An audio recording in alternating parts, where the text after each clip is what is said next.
السلام عليكم ورحمة الله تعالى وبركاته.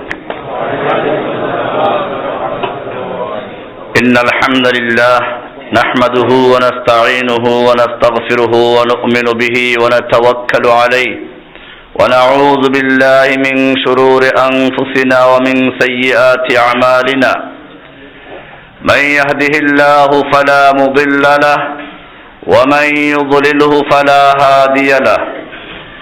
وأشهد أن لا إله إلا الله وحده لا شريك له وأشهد أن محمدا عبده ورسوله صلى الله تعالى عليه وعلى آله وصحبه أجمعين.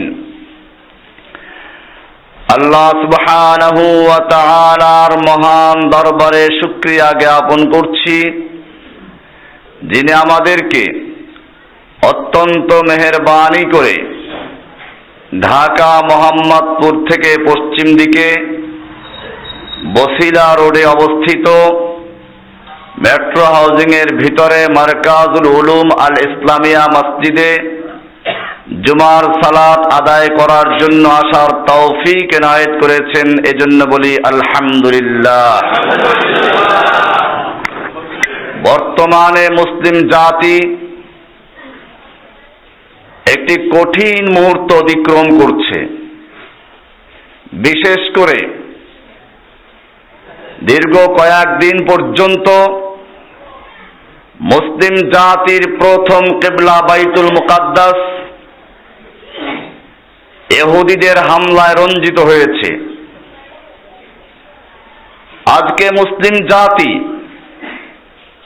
তাদের ইতিহাস ঐতিহ্যকে ভুলে গিয়েছে। মসজিদুল আকসা সম্পর্কে আমাদের ইতিহাসগুলো কি? মসজিদুল আকসা মুসলিম জাতির সাথে কিভাবে সম্পৃক্ত? আমাদের কি করণীয় রয়েছে? মুসলিম জাতি সে ব্যাপারে সম্পূর্ণভাবে উদাসীন।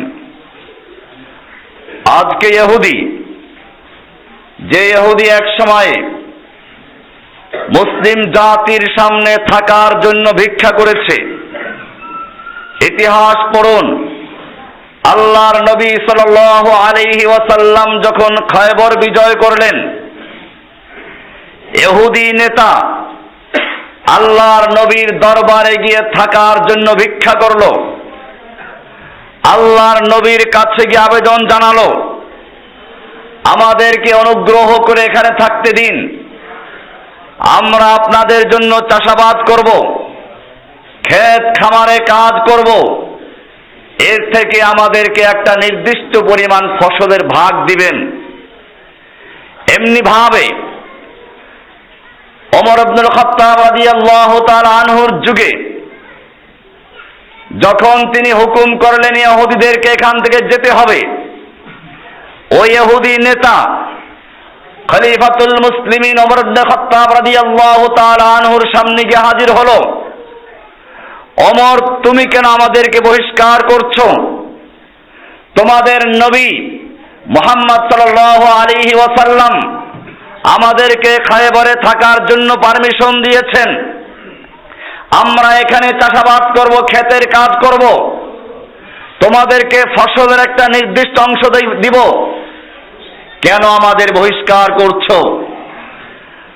ওমর ইবনে খাত্তাব রাদিয়াল্লাহু তাআলা আনহু বলেছিলেন, ওহে ইহুদি নেতা, সেদিন আল্লাহর নবী যে কথাগুলো বলেছিলেন প্রত্যেকটা কথা অক্ষরে অক্ষরে ওমরের মনে রয়েছে। সেদিন আল্লাহর নবী বলেছিলেন, আমি তোমাদেরকে ঠিক সে পর্যন্ত থাকার অনুমতি দিচ্ছি যে পর্যন্ত আল্লাহ সুবহানাহু ওয়া তাআলা মঞ্জুর করেন। তোকে উদ্দেশ্য করে আল্লাহর নবী এই কথাও বলেছিলেন, কিন্তু সেদিন বেশি দূরে নয়, যেদিন তোদেরকে এখান থেকে বহিষ্কার করা হবে এবং তোদেরকে এত দূর যেতে হবে, তোদের উটগুলো তোদেরকে নিয়ে হাঁটতে হাঁটতে ক্লান্ত হয়ে যাবে। আল্লাহর দুশমন আজকের সেই দিন সামনে এসেছে, তোদেরকে এখান থেকে চলে যেতে হবে।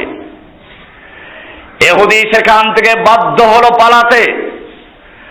আজকে সেই ইহুদি মুসলিম জাতির উপরে নির্বিচারে হত্যা করছে, মুসলিম জাতির মা বোনদেরকে ধর্ষণ করছে, শিশুদেরকে পর্যন্ত বোমার হামলা দিয়ে ঝাঁঝরা করে দিচ্ছে। আজকের মুসলিম জাতিকে জানতে হবে বাইতুল মুকাদ্দাস মুসলিম জাতির প্রথম কিবলা। বারা ইবনে আযিব রাদিয়াল্লাহু তাআলা আনহু থেকে বর্ণিত, তিনি বলেন ক্বালা কানা রাসূলুল্লাহ সাল্লাল্লাহু আলাইহি ওয়াসাল্লাম সাল্লা নাহবা বাইতুল মুকাদ্দাস 16 আও 17 শাহরান।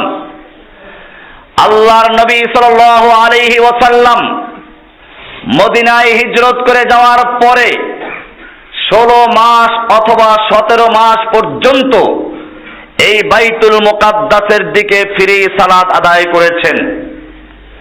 وكان رسول الله صلى الله عليه وسلم يحب أن يوجه إلى الكعبة। আল্লাহর নবীর ইচ্ছা ছিল কাবার দিকে যেন মোতাওয়াজ্জু হয়ে সালাত আদায় করার হুকুম হয়ে যায়। এরপরে আল্লাহ সুবহানাহু ওয়া তাআলা হুকুম দিলেন, ফাআনজালাল্লাহু তাআলা قد نرى تقلب وجهك في السماء। আল্লাহ সুবহানাহু ওয়া তাআলা জানিয়ে দিলেন, আমি লক্ষ্য করছি আপনি বারবার চেহারা ফিরাচ্ছেন আকাশের দিকে, যেন বাইতুল্লাহর দিকে ফেরার জন্য পারমিশন হয়ে যায়। এরপরে আল্লাহ রাব্বুল আলামিন হুকুম দিলেন, ফাওয়াল্লি ওয়াজহাকা শাতরাল মাসজিদিল হারাম। সুতরাং আপনি আপনার চেহারা মসজিদুল হারামের দিকে ফিরিয়ে নিন।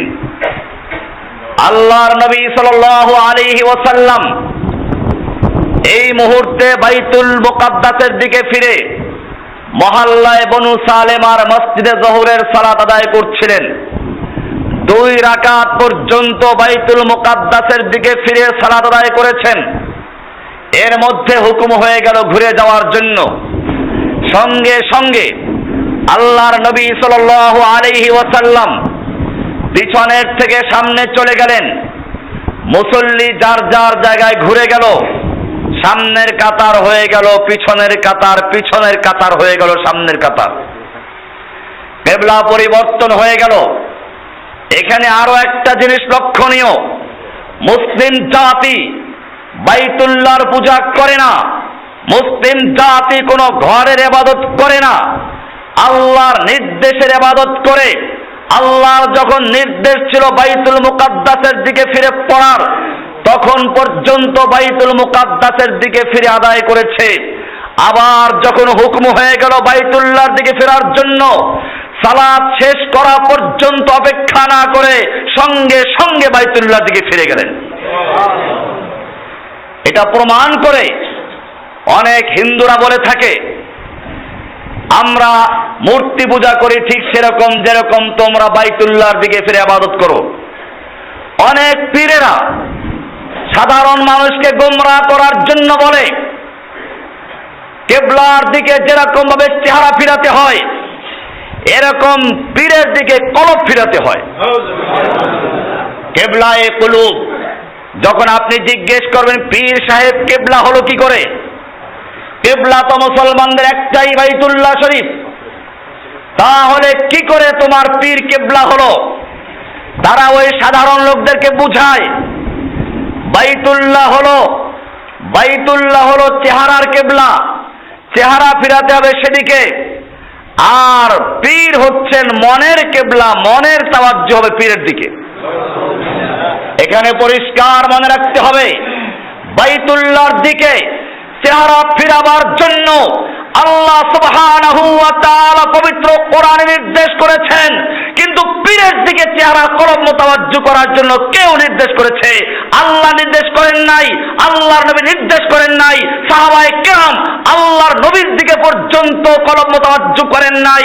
বোঝা গেল এটা শয়তান নির্দেশ করেছে। মুসলিম জাতি কোন পীরের দিকে কলব মোতাওয়াজ্জু করতে পারে না। শয়তান করতে পারে, ইহুদি করতে পারে, খ্রিস্টান করতে পারে, হিন্দু করতে পারে, মুসলিম করতে পারে না। যাই হোক, আমি বলছিলাম বাইতুল মুকাদ্দাস নিয়ে।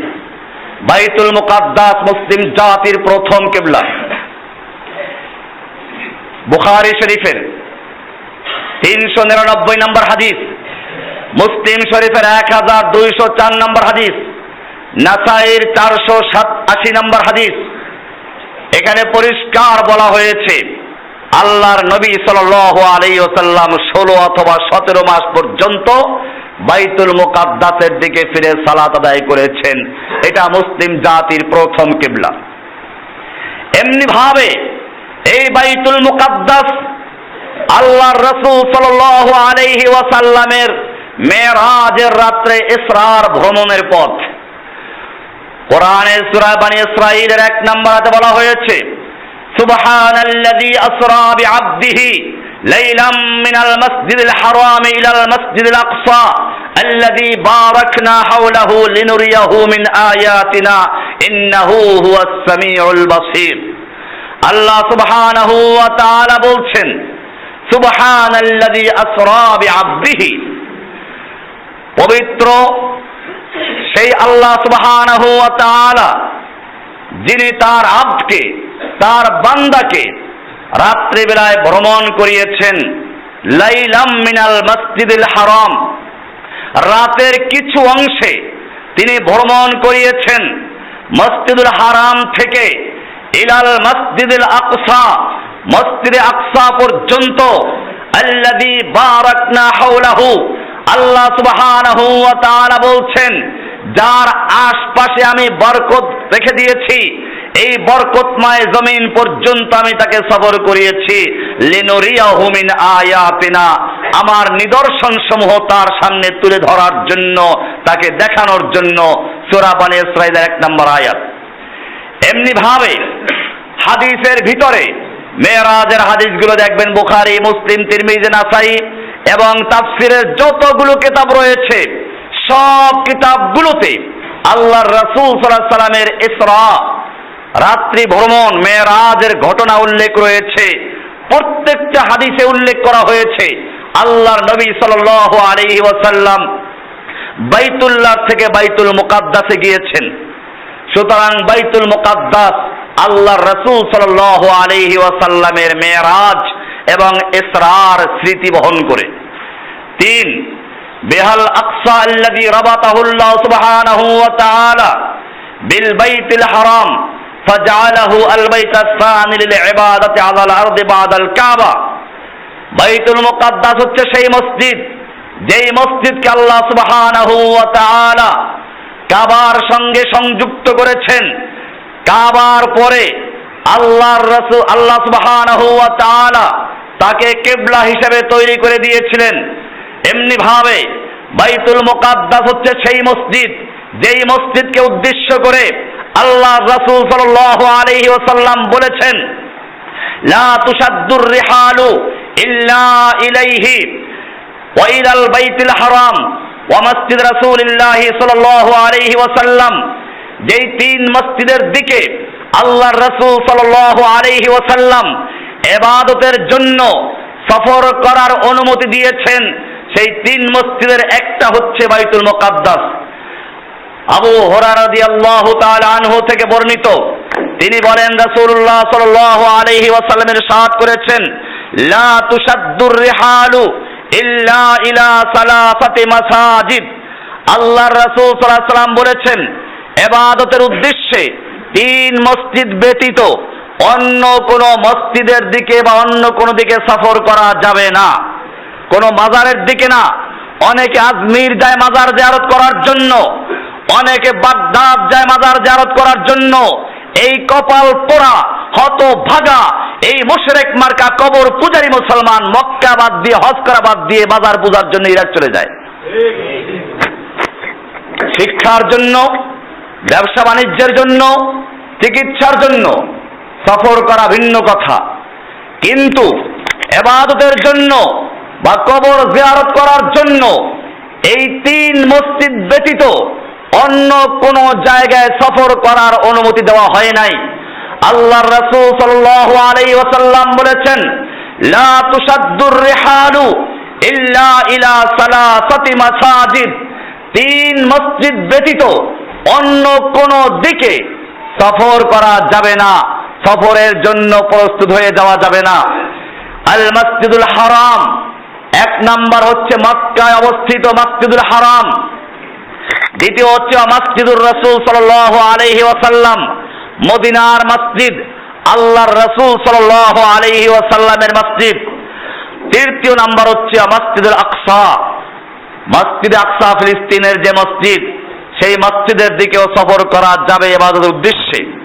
সহিহ বুখারী 1189 নম্বর হাদিস। এমনি ভাবে এই মসজিদের আশপাশকে আল্লাহ সুবহানাহু ওয়া তাআলা বরকতময় জমিন বলে আখ্যায়িত করেছেন। কোরআন বলছে আল্লাযী বারাকনা হাওলাহু, যার আশপাশে আমি বরকত রেখে দিয়েছি। এমনি ভাবে এই মসজিদ হচ্ছে সেই মসজিদ যেই মসজিদকে কেন্দ্র করে মুসলিম জাতি যুগে যুগে কুফফারদের সঙ্গে যুদ্ধ করেছে, তালুত এবং জালুতের যুদ্ধ হয়েছে। এমনি ভাবে এই মসজিদকে কেন্দ্র করে মুসলিম জাতির সঙ্গে সর্বশেষ ইহুদির যুদ্ধ হবে এবং সেই যুদ্ধ সরাসরি আল্লাহ সুবহানাহু ওয়া তাআলার নুসরতে কায়েম হবে এবং এই যুদ্ধের ফলে আল্লাহ সুবহানাহু ওয়া তাআলা মুসলিমদের বিজয় দান করবে, ইহুদিকে ধ্বংস করবেন। সুতরাং ইহুদিদের জয় দেখে মুসলিম জাতির ক্লান্ত হওয়া, ভীতু হওয়ার কোনো কারণ নেই। আল্লাহর রাসূল সাল্লাল্লাহু আলাইহি ওয়াসাল্লাম বলেছেন, ইহুদিরা মুসলিম জাতির আক্রমণে পাহাড়ে গিয়ে পালাবে, গাছের আড়ালে পালাবে, পাহাড় থেকে পাথর বলে দিবে, ওহে মুসলিম আসো আমার আড়ালে একটা ইহুদি রয়েছে, হত্যা করো।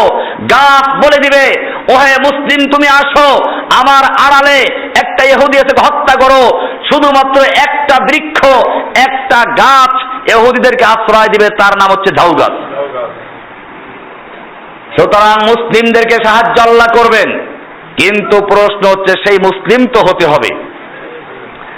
আলোচনার সামনে আসবে ইনশাআল্লাহ। এমনি ভাবে আল্লাহ সুবহানাহু ওয়া তাআলা এই মসজিদকে অনেক নবীদের হিজরতের স্থান বানিয়েছেন, অনেক নবী এখানে জন্মগ্রহণ করেছেন, অনেক নবীদেরকে এখানে দাফন করা হয়েছে। এজন্য বাইতুল মুকাদ্দাস এই মসজিদ, এটা হচ্ছে মুসলিম জাতির ঐতিহাসিক স্থান এবং পবিত্র স্থান। এই বাইতুল মুকাদ্দাস নিয়ে যুগে যুগে কুফফারদের দৃষ্টি পড়েছে। আপনারা জানেন রোম পারস্যের লোকেরা এই বাইতুল মুকাদ্দাসকে দখল করার চেষ্টা করেছে, যুদ্ধ করেছে। এমনি ভাবে ক্রুসেডাররা যুদ্ধ করেছে, খ্রিস্টান যুদ্ধ করেছে, তাতারিরা যুদ্ধ করেছে, ইংরেজরা যুদ্ধ করেছে এবং সর্বশেষ ইহুদিরা যুদ্ধ করছে। আপনারা জানেন প্রথম বিশ্বযুদ্ধে তুর্কি অটোমান সাম্রাজ্যের পতনের মাধ্যমে মূল সমস্যার শুরু হয়। যুদ্ধের পরে ফিলিস্তিনিরা ফিলিস্তিন সহ বেশিরভাগ আরব এলাকা চলে যায় ইংল্যান্ড এবং ফ্রান্সের পক্ষে। 1917 সালের 2রা নভেম্বর ব্রিটিশ পররাষ্ট্রমন্ত্রী আর্থার জেমস বেলফোর ইহুদিবাদীদেরকে লেখা এক পত্রে ফিলিস্তিনি ভূখণ্ডে একটি ইহুদি রাষ্ট্র প্রতিষ্ঠার প্রতিশ্রুতি দেন।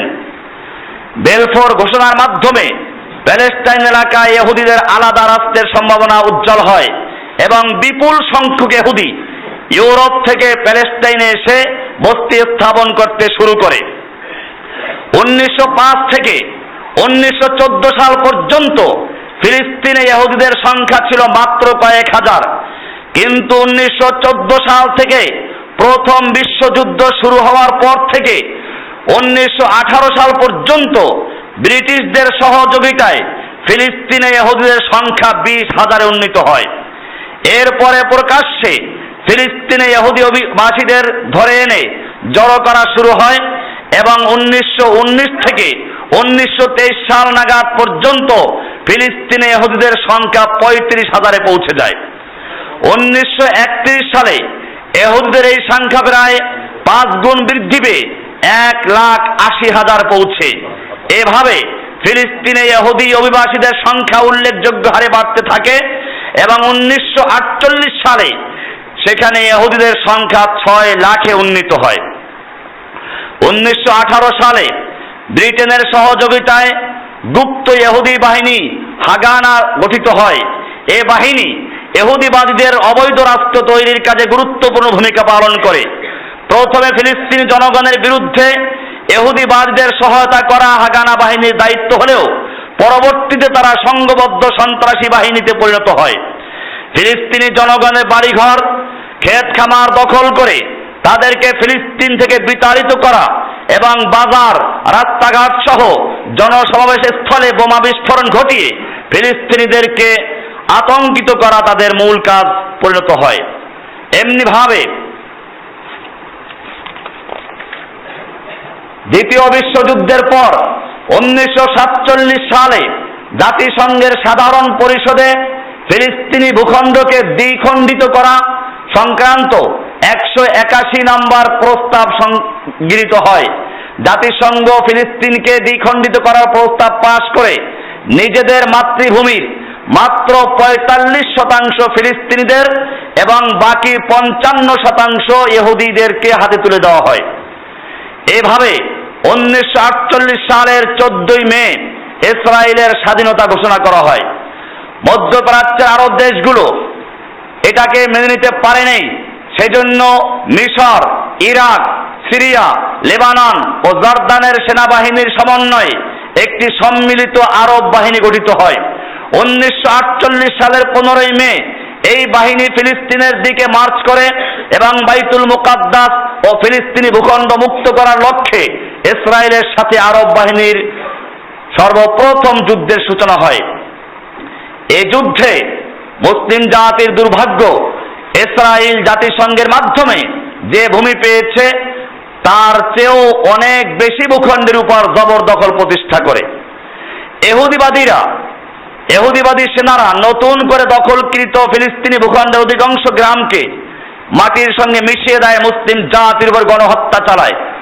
1967 সালের যুদ্ধে সিনাই মরুভূমির পাশাপাশি সিরিয়ার গোলান মালভূমি, জর্দান নদীর পশ্চিম তীর, গাজা উপত্যকা এবং জেরুজালেমের পূর্ব অংশ সহ অবশিষ্ট সকল ফিলিস্তিনি ভূখণ্ড ইসরায়েল দখল করে নেয়।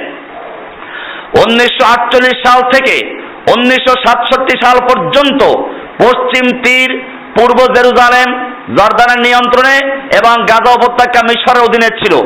1967 সালের যুদ্ধের ফলে জাতিসংঘের প্রস্তাবে মাত্র 45% ফিলিস্তিনি ভূখণ্ড নিয়ে যে স্বাধীন ফিলিস্তিন রাষ্ট্র গঠিত হওয়ার কথা ছিল সেই সম্ভাবনাটুকু বিলীন হয়ে যায়। এ সম্পর্কে ইসরায়েলের প্রথম প্রধানমন্ত্রী ডেভিড বিন গরিয়ন 1948 সালে বলেছিল, সবাইকে এটা মনে রাখতে হবে যে যুদ্ধের মাধ্যমে ইসরায়েল প্রতিষ্ঠিত হয়েছে এবং এ রাষ্ট্র কখনো তার বর্তমান আয়তন ও সীমান্ত নিয়ে সন্তুষ্ট থাকবে না। নীল নদ থেকে ফোরাত উপকূল পর্যন্ত ইসরায়েলের সীমানা বিস্তৃত হবে। এই ছিল ইহুদিবাদী রাষ্ট্রের প্রথম ঘোষণা। এরপর 1973-এ আরব ইসরায়েল যুদ্ধে অবস্থার কোনো পরিবর্তন হয়নি।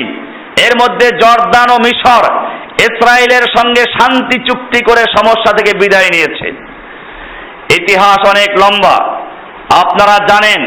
এভাবে আস্তে আস্তে মুসলিম জাতি ইহুদিদের কাছে আত্মসমর্পণ করতে শুরু করলো, মিশর করলো, জর্দান করলো। এরপরে আপনারা জানেন বর্তমানে ইসরায়েলের আক্রমণ রক্তাক্ত হচ্ছে গাজা। হামলায় প্রায় প্রাণ হারিয়েছে 150 জনের মতো। নিহতদের তালিকায় রয়েছে 2 বছরের শিশু ওয়ালিদ আবেদাদের মতো অনেক শিশু। আপনারা জানেন হাসপাতাল, স্কুল, মসজিদ, মাদ্রাসা কোনো কিছুই এই হামলার থেকে মুক্তি পায়নি। আপনারা জানেন অবুঝ শিশুদেরকে পর্যন্ত ইহুদিরা হামলা করে ধ্বংস করেছে। মুসলিম জাতি চতুর্দিক থেকে লক্ষ্য করছে আর দোয়া করছে। আবার অনেকে আছে হয়তো এতে খুশিও হচ্ছে। আমাদেরকে মনে রাখতে হবে, আজকে মুসলিম জাতি এত দোয়া করছে, আল্লাহর নুসরত এবং সাহায্য কেন আসছে না? আমাদের কি সমস্যা রয়েছে? আমরা সেগুলো নিয়ে এখন আলোচনা করছি। 1 নম্বর সমস্যা যেটা, মুসলিম জাতিকে আল্লাহ সুবহানাহু ওয়া তাআলা সাহায্য করছেন না। মুসলিম জাতি ইহুদি খ্রিস্টান দ্বারা মার খাচ্ছে। এর প্রথম কারণ হচ্ছে মুসলিম জাতির ঐক্যের অভাব। আল্লাহ সুবহানাহু ওয়া তাআলা পবিত্র কোরআনে হুকুম করেছেন, সূরা আলে ইমরানের 103 নম্বর আয়াত, ওয়াতাসিমু বিহাবলিল্লাহি জামিআন ওয়া লা তাফাররাকু।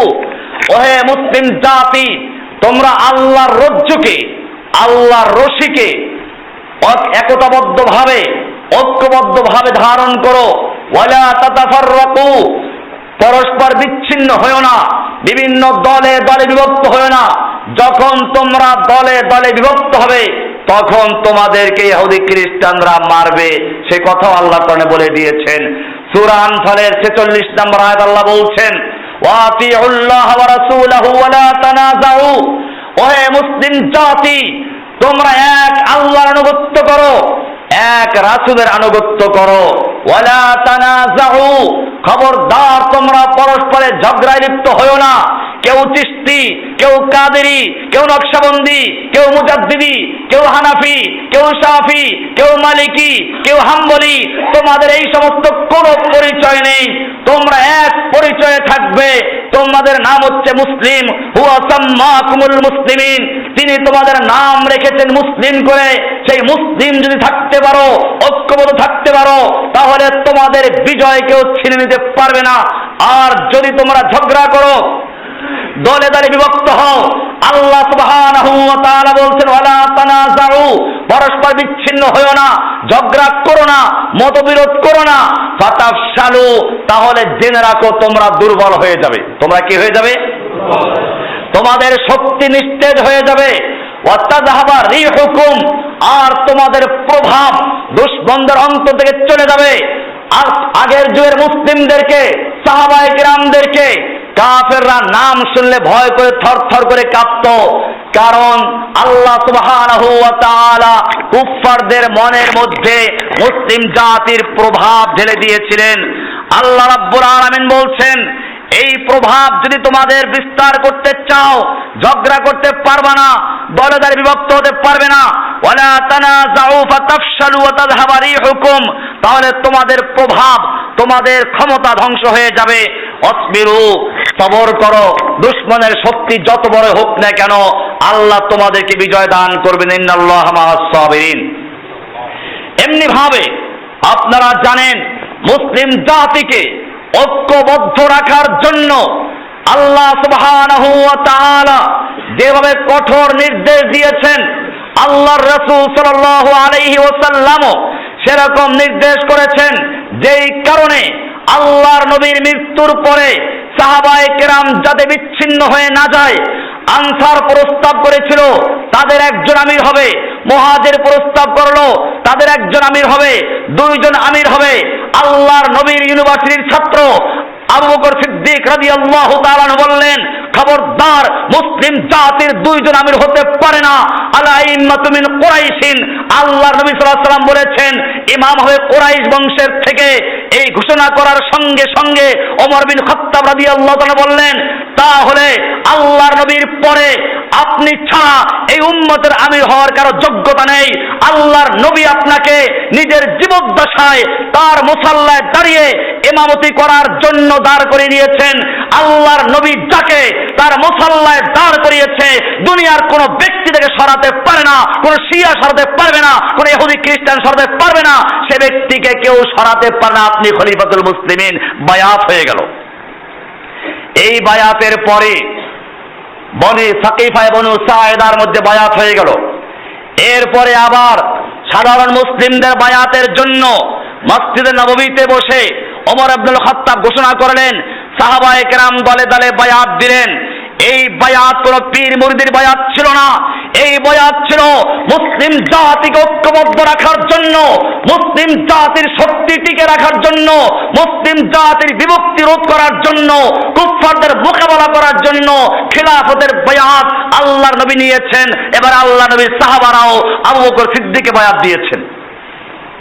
বিষয়টি এত গুরুত্বপূর্ণ, এই বায়াত না হওয়া পর্যন্ত আল্লাহর নবীর লাশ দাফন করা হয় নাই। আপনারা জানেন, আল্লাহর নবী সাল্লাল্লাহু আলাইহি ওয়াসাল্লাম সোমবারে মৃত্যুবরণ করলেন, দাফন হলেন বুধবারে। কারণটা কি? এই 3 দিন পর্যন্ত আল্লাহর নবীর লাশ দাফন করার চেয়েও সাহাবায়ে কেরামদের কাছে গুরুত্বপূর্ণ ছিল মুসলিম জাতির ইমাম, মুসলিম জাতির খলিফা, মুসলিম জাতির নেতা নির্ধারণ করা। এমনি ভাবে যুগে যুগে মুসলিম জাতির নেতৃত্ব দিয়েছেন খোলাফায়ে কেরাম। আবু বকরের পরে ওমর, ওমরের পরে ওসমান, ওসমানের পরে আলী, এইরকম খলিফা মুসলিমদের একজনই থাকবে। আল্লাহর নবী সাল্লাল্লাহু আলাইহি ওয়াসাল্লাম বলেছেন, আন আবি হুরায়রা রাদিয়াল্লাহু তাআলা আনহু আন্নাহু সামি'a রাসূলুল্লাহ সাল্লাল্লাহু আলাইহি ওয়াসাল্লাম ইয়াকুল, আবু হুরায়রা থেকে বর্ণিত আল্লাহর রাসূল সাল্লাল্লাহু আলাইহি ওয়াসাল্লাম বলেছেন, ওয়া ইন্নামাল ইমামু জুন্নাতুন ইউকাতালু মিন ওয়ারাইহি ওয়া ইউত্তাকা বিহি, নিশ্চয়ই ইমাম হচ্ছে ঢাল, মুসলিম জাতির ইমাম সেই ইমাম হবে ঢাল। ইউকাতালু মিন ওয়ারাইহি, তার অধীনে ঢালের আড়ালে যেরকম যুদ্ধ করা হয় ঠিক তেমনি ভাবে মুসলিম জাতি তাদের ইমামের নেতৃত্বে, ইমামের আড়ালে, ইমামের অধীনে যুদ্ধ করবে। অয়ুত্তাকা বিহি, এবং এর মাধ্যমে তারা নিরাপত্তা লাভ করবে। দুঃখের বিষয় হচ্ছে এই, মুসলিম জাতির সেই খেলাফত ব্যবস্থা ভেঙে দিয়ে, মুসলিম জাতির সেই ইমামত ব্যবস্থা ভেঙে দিয়ে খ্রিস্টানরা নিয়ে গেছে। এখন দুনিয়ার খ্রিস্টানরা একজন পোপের নেতৃত্ব মেনে চলে, আর মুসলিম জাতির খেলাফত ব্যবস্থাকে পীর মুরিদরা চুরি করে নিয়ে গেছে। এজন্য পীর সাহেবরা যখন বলে পীর ধরা ফরজ, আমরাও বলি পীর ধরা ফরজ। পার্থক্য এতটুকু, আমরা বলি চোর ধরা যেরকম ফরজ তেমন পীর ধরা ফরজ। কারণ একজন চোর চুরি করে মানুষের ঘরের মালপত্র, আর পীর সাহেবরা চুরি করেছে মুসলিম জাতির সবচেয়ে বড় শক্তির প্রতীক, মুসলিম জাতির সবচেয়ে বড় হাতিয়ার খেলাফত ব্যবস্থাকে চুরি করে রাষ্ট্রীয় পর্যায় থেকে ধ্বংস করে পীর মুরিদরা ঢুকিয়ে দিয়েছে। এখন এক পীরের 10 খলিফা, এক পীরের 20 খলিফা, কোন পীরের 650 খলিফা। ভাইয়েরা আমার, কেন মুসলিম জাতি আজকে ধ্বংস হচ্ছে ভালো করে বোঝার প্রয়োজন। আল্লাহর নবী সাল্লাল্লাহু আলাইহি ওয়াসাল্লাম সেজন্য বলেছেন, আপনারা এই হাদিসটা আছে বুখারী, যেটা বলা ইমাম জুন্না, বুখারীর 2757 নম্বর হাদিস, মুসলিমের 1835 নম্বর হাদিস, নাসাই শরীফের 193 নম্বর হাদিস, মুসান্নাফ ইবনে আবি শাইবার 32529 নম্বর হাদিস, মুসনাদে আহমদের 7428 নম্বর হাদিস, ইবনে মাজার 2859 নম্বর হাদিস। পরিষ্কার বলা আছে আল ইমাম জুন্না, ইমাম ঢাল। ঢাল যদি ভেঙে যায় তাহলে যেমন ভাবে নিরাপত্তাহীনতায় ভুগে, ঠিক তেমনি ভাবে মুসলিম জাতির ইমাম, মুসলিম জাতির খলিফা, মুসলিম জাতির খেলাফত ব্যবস্থা ভেঙে যাওয়ার কারণে এখন মুসলিম জাতি ঢালবিহীন, মুসলিম জাতি এখন ইমামবিহীন, রাস্তায় ঘুরছে আর ইহুদি খ্রিস্টান পাখির মতো গুলি করে হত্যা করছে।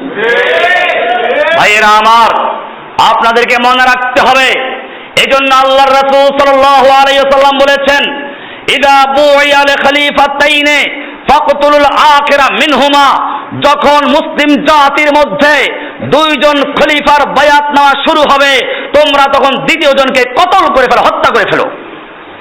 যে কারণে আপনারা জানেন, যখন হাসান রাদিয়াল্লাহু তাআলা আনহু খলিফা হলেন, আমিরে মুয়াবিয়া খেলাফত দাবি করলেন, মুসলিম জাতির মধ্যে রক্তক্ষয়ী যুদ্ধ শুরু হয়ে গেল।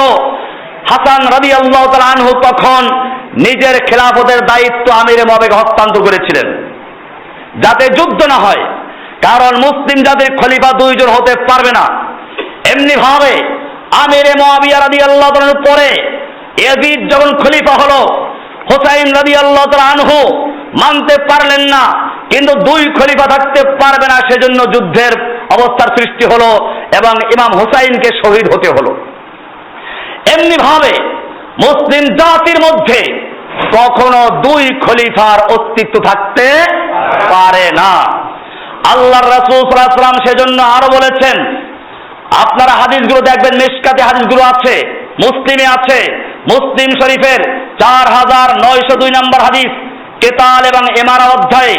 এমনি ভাবে মুসনাদে আহমদের 19000 নম্বর হাদিস, আন আরফা রাদিয়াল্লাহু তাআলা আনহু قال سمعت رسول الله صلى الله عليه وسلم يقول انه ستكون هنات وهنات, আল্লাহর রাসূল সাল্লাল্লাহু আলাইহি ওয়াসাল্লাম বললেন, দেখো এমন এমন ঘটবে। এরপরে বলছেন, ফামান আরাদা আন ইউফাররিকা আমরা হাযিল উম্মাহ ওয়া হিয়া জামিউন, যখন কোন ব্যক্তি মুসলিম জাতির এই ঐক্যবদ্ধ অবস্থাকে ভেঙে দেওয়ার ইচ্ছে করবে, ফাজরিবুহু বিসাইফে, তোমরা তাকে তরবারি দিয়ে মেরে ফেলো, কায়নাম মান কানা, সে যেই হোক না কেন, যত বড় পীর হোক, যত বড় বুজুর্গ হোক, কায়নাম মান কানা, সে যেই হোক না কেন তাকে কতল করে ফেলো, কারণ তার কারণে মুসলিম জাতি বিভক্ত হবে, মুসলিম জাতির শক্তি ভেঙে যাবে, মুসলিম জাতি দুর্বল হয়ে যাবে, ইহুদি খ্রিস্টান আমাদের মেরে ফেলবে। সেই জন্য আল্লাহ রাসূল এত কঠোর নির্দেশ করেছে। এমনি ভাবে আরো হাদিস শুনুন, আর একটা হাদিস, এটা মুসলিমে আছে। আল্লাহর রাসূল সাল্লাল্লাহু আলাইহি ওয়াসাল্লাম বলছেন, মান আতাকুম আমরুকুম জামিউন আলা রাজুলিন ওয়াহিদ, তোমাদের মুসলিম জাতির মধ্যে যদি এমন কেউ আসে, মুসলিম জাতি ঐক্যবদ্ধভাবে কোন ইমাম কোন খলিফার অধীনে আছে, এই সময় যদি কোনো ব্যক্তি আগমন করে, ইউরিদু আন ইয়াশুক্কা আসাকুম, তোমাদের লাঠি ভেঙে ফেলতে চায়, তোমাদের ঐক্যের শক্তি ভেঙে ফেলতে চায়, আয়ুফাররিকা জামাআতাকুম, তোমাদের জামাতকে বিচ্ছিন্ন করে ফেলতে চায়, ফাকতুলুহু, আল্লাহর রাসূল সাল্লাল্লাহু আলাইহি ওয়াসাল্লাম বলছেন তাকে তোমরা কতল করে ফেলো, তাকে হত্যা করে ফেলো। মুসলিম শরীফ 4904 নম্বর হাদিস, পরিষ্কার উল্লেখ করা আছে, মিশকাত হাদিসগুলো আছে। অনেকে মনে করে জসিমউদ্দিন রহমানী হত্যা করতে বলে, এইগুলো কি আমার কথা না আল্লাহ রাসূলের কথা? এই কথার উপরে যদি কারো কোনো আপত্তি থাকে, যে যত বড় নামাজি হও, যত বড় রোজাদার হও, যত বড় হজ করে থাকো, আল্লাহর নবীর হাদিসের বিরোধিতা করে সেই ইমান থেকে বের হয়ে চলে যাবে। মুসলিম জাতির মধ্যে কোন রকমের ভাবে দুই ইমাম দুই খলিফার অস্তিত্ব বরদাস্ত করা হয় না। এজন্য কঠোর ভাবে আল্লাহর রাসূল সাল্লাল্লাহু আলাইহি ওয়াসাল্লাম নির্দেশ করেছেন। আপনি বলবেন এটা হচ্ছে রাষ্ট্রীয় খেলাফতের বিষয়, পীর মুরিদির খেলাফতের ব্যাপারে এটা বলা হয় নাই। আমি তাদেরকে জিজ্ঞেস করতে চাই, তাহলে ইসলামে রাষ্ট্রীয় ব্যাপারে আর ধর্মীয় ব্যাপারে আলাদা আর কোনো বিষয় আছে কিনা? সেই বিষয়গুলো ক্লিয়ার করা হয়েছে। আল্লাহর রাসূল সাল্লাল্লাহু আলাইহি ওয়াসাল্লাম বলেছেন, কানাত বনু ইসরাঈল তাসুসুহুমুল আম্বিয়া, জেনে রাখো বনি ইসরাঈলদের মধ্যেও নবীরাই বনি ইসরাঈলদের রাজনৈতিক নেতৃত্ব দিত, রাজনীতির ময়দানেও নেতৃত্ব দিত কারা? নবীরা। কুল্লামা হালাকা নবিয়্যুন খালাফাহু নবিয়্যুন, যখনই কোন একজন নবী মৃত্যুবরণ করতেন, তার প্রতিনিধি হিসেবে, খলিফা হিসেবে আরেকজন নবী তার দায়িত্ব আঞ্জাম দিতেন। বলে আমার ক্ষেত্রে কি হবে? এরপরে আল্লাহর রাসূল সাল্লাল্লাহু আলাইহি ওয়াসাল্লাম বলেছেন, ওয়া ইন্নাহু লা নাবিয়্যা বাদি, জেনে রাখো আমার পরে কোনো নবী হবে না, ওয়া সাতাকুনু খুলাফা, আমার পরে খোলাফা হবে, একের পর এক খোলাফা হবে, অনেক খলিফা আসবে একের পর এক। ফাতাকসুরু ক্বালু ফামা তা'মুরুনা, আল্লাহর রাসূলকে সাহাবায়ে কেরাম প্রশ্ন করলেন, আপনি আমাদের কি হুকুম করছেন? ক্বালা ফু বিবাইআতিল আউয়াল ফাল আউয়াল, পর্যায়ক্রমে প্রথম যে তার সঙ্গে বায়াত দিয়ে ওয়াদা পূরণ করবে, এরপরে তারপরে, অর্থাৎ পর্যায়ক্রমে তোমরা এক একজন খলিফার অধীনে চলতে থাকবে। একসাথে দুই খলিফার কোনো সুযোগ আছে? আল্লাহর নবী সাল্লাল্লাহু আলাইহি ওয়াসাল্লাম পরিষ্কার বললেন। এই হাদিস বুখারীর 3455 নম্বর হাদিস। এমনি ভাবে বুখারী আরো এক জায়গা আছে 3210 নম্বর হাদিস।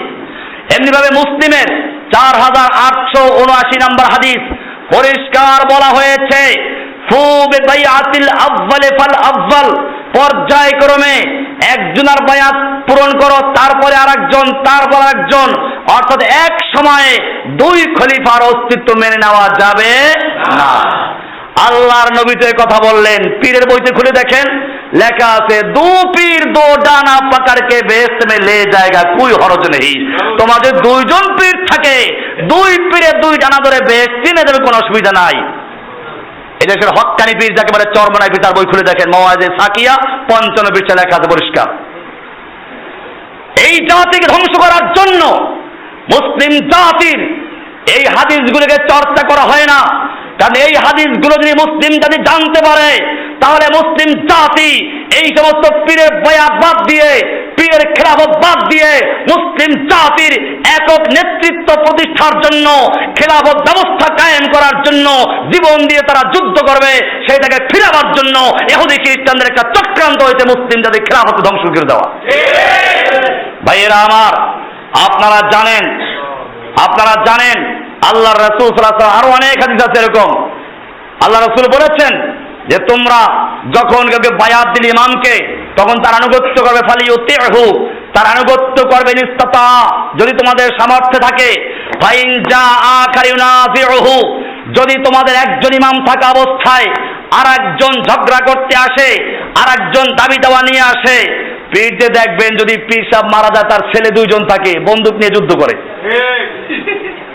ভাইয়েরা আমার, আল্লাহর রাসূল সাল্লাল্লাহু আলাইহি ওয়াসাল্লাম বলেছেন এই পীর মুরিদের খেলাফত রক্ষার জন্য নয়, যদি মুসলিম জাতির একজন খলিফাকে বায়াত দেওয়ার পরে ফাইন জাআখার আর একজন গজায় ইউনাজিউহু, খেলাফতের দাবি করে, আল্লাহর রাসূল সাল্লাল্লাহু আলাইহি ওয়াসাল্লাম বলেছেন ফাদরিবু উনুকাল আখার, দ্বিতীয়টার গর্দানটা উড়িয়ে দাও। উনুক মানে কি? যদি তোমরা হাদিস না জানো তালাশ করো, এই হাদিস সহিহ মুসলিমের 4882 নম্বর হাদিস, কিতাবুল ইমারাতি ওয়াল কাদা। এমনি ভাবে এই হাদিস সুনান আবু দাউদের 4250 নম্বর হাদিস, সুনানে নাসাইর 4202 নম্বর হাদিস, মুসনাদে আহমদের 6501 নম্বর হাদিস। পরিষ্কার হয়ে গেল মুসলিম জাতির ঐক্য টিকে রাখার জন্য মুসলিম জাতির একজন লিডার থাকবে। আজকে সে ঐক্য নাই। 2 নম্বর বিষয় হচ্ছে মুসলিম জাতির সম্পূর্ণ ভরসা কার উপরে? আজকে মুসলিম জাতির ভরসা চলে গেছে ইহুদি খ্রিস্টানদের উপরে। অনেকে আছে আল্লাহর রাসূলের তরিকায় দিন কায়েম করা সম্ভব নয়, কারণ আমাদের শক্তি দুর্বল। আমাদেরকে জেনে রাখতে হবে আল্লাহ সুবহানাহু ওয়া তাআলা মুসলিম জাতিকে হুকুম করেছেন তোমাদের শক্তি সামর্থ্য অনুযায়ী তোমরা চেষ্টা করো, প্রস্তুতি গ্রহণ করো, বাকি সাহায্য করা মালিককে। ইসলামের ইতিহাসগুলো পড়ুন, প্রত্যেকটা যুদ্ধে কাফেরদের শক্তির তুলনায় মুসলিম জাতির শক্তি বেশি ছিল না কম ছিল? যুগে যুগের ইতিহাস পড়ুন। বদরের যুদ্ধ ইসলামের ইতিহাসের সবচেয়ে গুরুত্বপূর্ণ যুদ্ধ। ইসলামের বিজয়ের সূচনা যেখান থেকে, সেই ইসলামের ঐতিহাসিক যুদ্ধ বদরের যুদ্ধে মুসলিমদের সংখ্যা ছিল কতজন? মাত্র 313 জন অস্ত্রহীন, আর কাফেরদের সংখ্যা ছিল 1000 সশস্ত্র যোদ্ধা। আল্লাহ সুবহানাহু ওয়া তাআলা যখন দেখলেন বদরের যুদ্ধের মুসলিমরা আল্লাহর উপর ভরসা করে নেমে গেছে, 1000-এর বিরুদ্ধে 313 জন নেমেছে, আল্লাহ সুবহানাহু ওয়া তাআলা আসমান থেকে ফেরেশতা দিয়ে যুদ্ধে সাহায্য করেছেন। মুসলিম জাতি তাদের সৈন্য সংখ্যা দিয়ে যুদ্ধ করে না, মুসলিম জাতি অস্ত্রের বল দিয়ে যুদ্ধ করে না। সেজন্য আল্লাহ তাআলা বলছেন সূরা মায়েদা 23 নম্বর আয়াতে, ওয়া আলাল্লাহি ফাতাওয়াক্কালু ইন কুনতুম মুমিনিন, তোমরা যদি সত্যিকার মুমিন হয়ে থাকো তাহলে আল্লাহর উপর ভরসা করো, আল্লাহর উপর তাওয়াক্কুল করো। আল্লাহর সঙ্গে যুদ্ধ করে ইহুদিরা পারবে না। সূরা আনফালের 64 নম্বর আয়াত পড়ুন, আল্লাহ তাআলা বলছেন ইয়া আইয়ুহান নাবিয়্যু হাসবুকাল্লাহু ওয়া মান ইত্তাবাআকা মিনাল মুমিনিন, হে নবী হাসবুকাল্লাহ, আপনার জন্য, ওয়া মান ইত্তাবাআকা মিনাল মুমিনিন, এবং আপনার সঙ্গে যে মুমিনরা আছে তাদের জন্য এক আল্লাহ যথেষ্ট।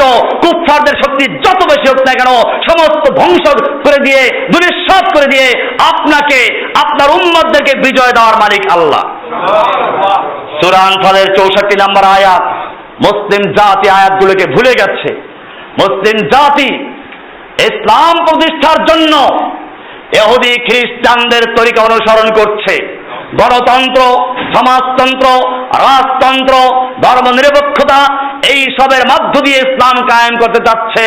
কিন্তু জেনে রাখো, তোমরা ইহুদি খ্রিস্টানদেরকে যত খুশি করতে চাও, যতই তাদের তোয়াজ করো, যতই তাদের ধাঁচে তোমরা দিন কায়েম করার চেষ্টা করো, আল্লাহ সুবহানাহু ওয়া তাআলা পরিষ্কার বলে দিয়েছেন, ওয়ালান তারদা আনকাল ইয়াহুদু ওয়ালান নাসারা হাত্তা তাত্তাবিআ মিল্লাতাহুম, ইহুদিরা এবং খ্রিস্টানরা তোমাদের প্রতি সন্তুষ্ট হবে না যতক্ষণ পর্যন্ত তোমরা সম্পূর্ণরূপে তাদের আনুগত্য না করবে।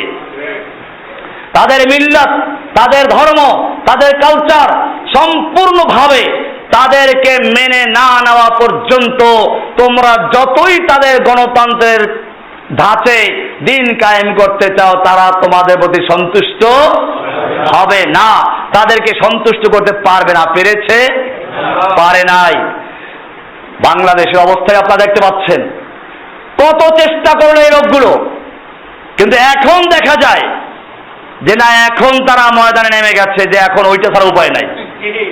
আমাদেরকে মনে রাখতে হবে, আল্লাহর নবী সাল্লাল্লাহু আলাইহি ওয়াসাল্লাম আমাদেরকে শিক্ষা দিয়েছেন, মুসলিম জাতি দাওয়াত দিবে, মুসলিম জাতি কুফফারদেরকে শান্তির জন্য আহ্বান জানাবে, কিন্তু যদি তারা পৃথিবীতে ক্যান্সার হয়ে দাঁড়ায়, অশান্তি সৃষ্টি করে, আল্লাহ হুকুম দিয়েছেন ওয়াকাতিলুহুম হাত্তা লা তাকুনা ফিতনা ওয়া ইয়াকুনা দ্বীনু কুল্লুহু লিল্লাহ।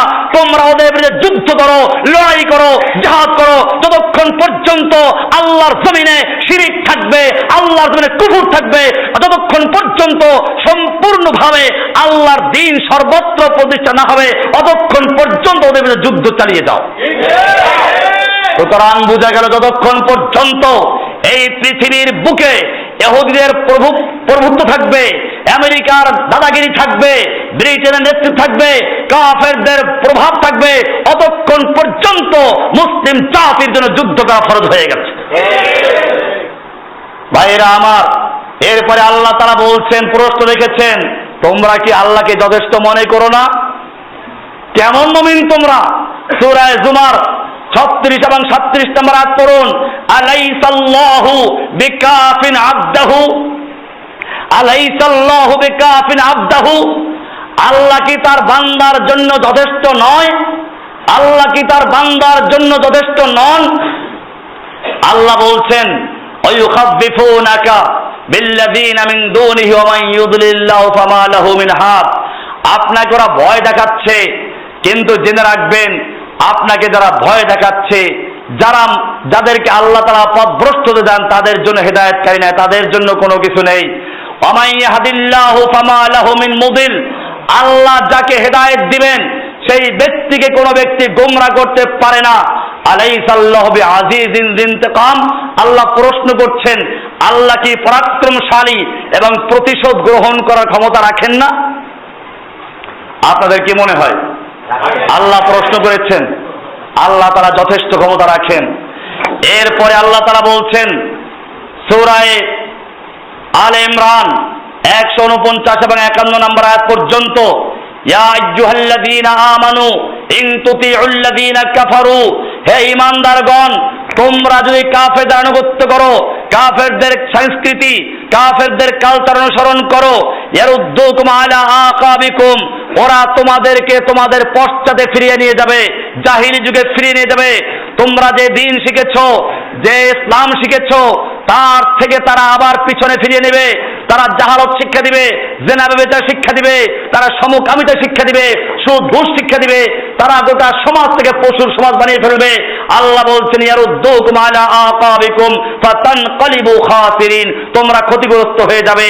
বালিল্লাহু মাওলাকুম, সুতরাং তোমরা ইহুদি খ্রিস্টানদেরকে প্রভু মানবে না। বালিল্লাহু মাওলাকুম, বরং আল্লাহ হচ্ছেন তোমাদের মাওলা, তোমাদের অভিভাবক, তোমাদের আল্লাহ হচ্ছেন তোমাদের সবকিছু ব্যবস্থাকারী। ওয়া খায়রুন নাসিরিন, তিনি হচ্ছেন সর্বোত্তম সাহায্যকারী। এরপরে আল্লাহ বলছেন সানুলকি ফি কুলুবিল্লাযীনা কাফারুর রুবা, আমি অচিরেই কাফেরদের মনের মধ্যে প্রভাব সৃষ্টি করে দেব, ভীতি সৃষ্টি করে দিব। কাফেররা ভয়ে কোথায় পালাবে সেই জায়গাও খুঁজে পাবে না। কে বলেছেন? এরপর আল্লাহ বলছেন সূরা মুহাম্মাদের 11 নম্বর আয়াতে, যালিকা বিআন্নাল্লাহা মাওলাল্লাযীনা আমানু ওয়া আন্নাল কাফিরিনা লা মাওলা লাহুম। আল্লাহ তাআলা বলছেন যালিকা বিআন্নাল্লাহা মাওলাল্লাযীনা আমানু, এটা এজন্য যে মুমিনদের মাওলা, মুমিনদের অভিভাবক, মুমিনদের দায়িত্ব হচ্ছে কার হাতে? আল্লাহ। মুমিনদের অভিভাবক কে? আল্লাহ। এরপর আল্লাহ বলছেন ওয়া আন্নাল কাফিরিনা লা মাওলা লাহুম, কাফেরদের কোনো মাওলা নেই, ওদের কোনো অভিভাবক নেই, ওদের কোনো রাখাল নেই, ওদের দেখাশোনা করা কেউ নেই, ওদেরকে আল্লাহ সুবহানাহু ওয়া তাআলা রাখাল বিহীন, অভিভাবকবিহীন ছেড়ে দিয়েছেন। যেরকম ভাবে এতিম শিশুরা রাস্তায় পড়ে থাকে, কেউ দেখার নেই, ঠিক তেমনি ভাবে ইহুদি খ্রিস্টান যত কাফের সবগুলোর কোনো অভিভাবক নেই। অভিভাবক আমাদের আছে। আমাদের অভিভাবক কে? যাদের অভিভাবক আল্লাহ, যাদের দায়িত্ব আল্লাহ গ্রহণ করেছেন, সেই মুসলিম জাতি কোন ইহুদি খ্রিস্টানকে ভয় করতে পারে না, মৃত্যুকে ভয় করতে পারে না। মৃত্যু হলে হবে কার জন্য? ভাইয়েরা আমার, আল্লাহ সুবহানাহু ওয়া তাআলা সূরা মুহাম্মদের 11 নম্বর আয়াতে পরিষ্কার করে দিয়েছেন। এমনি ভাবে ইবনে আব্বাস রাদিয়াল্লাহু তাআলা আনহু থেকে বর্ণিত, তিনি বলেন, খালাফতু রাসূলুল্লাহ সাল্লাল্লাহু আলাইহি ওয়াসাল্লাম ইয়াওমান। ইবনে আব্বাস বলেন, আমি আল্লাহর রাসূল সাল্লাল্লাহু আলাইহি ওয়াসাল্লাম পিছনে বাহনে পিছনে বসে আছি। সাইকেলে যেরকম পিছনে বসে, মোটর সাইকেলে পিছনে বসে, এরকম ভাবে আল্লাহর নবীর যুগেও ঘোড়া গাধা এগুলোর পিছনে বসা যেত, বসতেন। ইবনে আব্বাস রাদিয়াল্লাহু তাআলা আনহু, আল্লাহর নবীর চাচাতো ভাই, বসে আছেন। আল্লাহর রাসূল সাল্লাল্লাহু আলাইহি ওয়াসাল্লাম বলেন, ইয়া গোলাম, ওহে যুবক, ইন্নী উআল্লিমুকা কালিমাতিন, আমি তোমাকে কয়েকটা কথা শিক্ষা দিচ্ছি, ভালো করে শিখো। এক নাম্বার কথা হচ্ছে এই, ইহফাজিল্লাহ ইয়াহফাজুকা, তুমি আল্লাহর হেফাজত করো, আল্লাহ তোমাকে হেফাজত করবেন। হেফাজত করবেন কে? তবে শর্ত আছে, ইহফাজিল্লাহ, তুমি আল্লাহকে হেফাজত করো। আল্লাহকে হেফাজত করার মানে হচ্ছে আল্লাহর বিধানকে মেনে চলা, আল্লাহর কোরআনকে হেফাজত করা, আল্লাহর দ্বীনকে হেফাজত করা, আল্লাহর হুদুদকে কায়েম করা। এমনি ভাবে আল্লাহর শিরিককে, আল্লাহর বিরুদ্ধে যারা শিরিক করে তাদেরকে ধ্বংস করা, বেদাতকে মূলোৎপাটন করা। এই রকম ভাবে ইহফাজিল্লাহ, তুমি আল্লাহকে হেফাজত করো, ইহফাজুল্লাহ, আল্লাহ তোমাকে হেফাজত করবেন। তাজিদহু, ইহফাজিল্লাহ তাজিদহু তুজাহাকা, তুমি আল্লাহর হেফাজত করো, আল্লাহর বিধান হেফাজত করো, আল্লাহর দ্বীন কায়েম করো।